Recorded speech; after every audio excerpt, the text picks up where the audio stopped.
Fossils are found in sedimentary rocks, which you can then date using relative and absolute techniques. So there are two main types of clues that life leaves behind in the rock record. Now the first one is morphological evidence. Now that's when you find hard parts of an organism like bones or teeth, and you can find a whole skeleton. Or sometimes they leave impressions behind, like a footprint or a cast of a shell. Now, morphological fossils are really good because it can help reconstruct what the organism looked like and where it might have lived and what it might have eaten as well. So we can track past life by also looking at the chemical signatures they leave behind. Now, some organisms preferentially use certain isotopes of elements, and then this causes whole shifts in the isotope record left behind in the rocks. An example of this is carbon or nitrogen, and then this can help us piece together what productivity looked like in the past. Now another way we can look for organisms such as bacteria, algae, which don't leave behind fossil hard parts, are by looking for the molecular fossils. And these molecular fossils are fossilized molecules, and we can use those to figure out what the microbial ecosystem look like and the composition of it. We can learn a lot about ecosystems by looking at both the morphological and the chemical signatures in the rock record. Then we bring them together with the geochemistry of the sedimentary rock. We can start piecing together what the environment looked like and then try to figure out how the organisms might have actually died. So when we look at the fossil record at the 65.5 million year mark, there are massive global changes to Earth's biodiversity.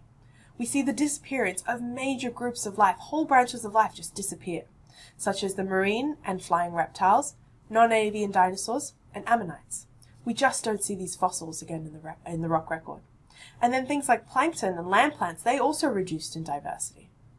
Now this transition in biodiversity we now refer to as the Cretaceous Paleogene boundary, or the KPG boundary for short. But what caused 75% of species to go extinct at this point?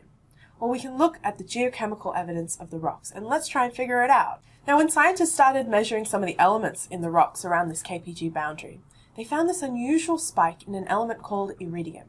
Now, iridium is really rare in terrestrial rocks, but there's a lot of it in extraterrestrial rocks, like meteorites and asteroids. And they found this same spike at the KPG boundary all over the globe, which then led to a hypothesis that maybe it was a large meteorite impact that caused the mass extinction. For that much iridium to then spread all over the globe, this meteorite impact must have been huge. But we couldn't find the crater. Where was the crater? So in North America, they were looking at these units with the spikes of iridium, and they also found large amounts of shocked quartz. And shocked quartz only can form during rapid increases in heat and pressure. So this helped narrow down the search for the crater to the North America.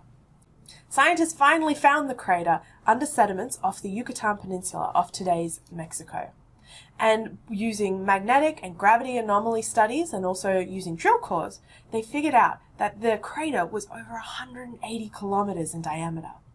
Now, given the size of the crater and also the concentration of iridium spikes all over the world, scientists have been able to estimate that this meteorite that slammed into Earth then was over 10 kilometers long.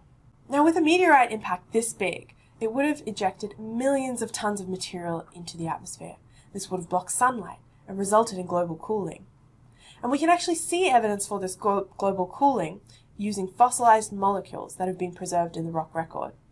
And using these molecules as a proxy for temperature, scientists have been able to estimate that directly after the impact, global ocean temperature dropped by 5 degrees.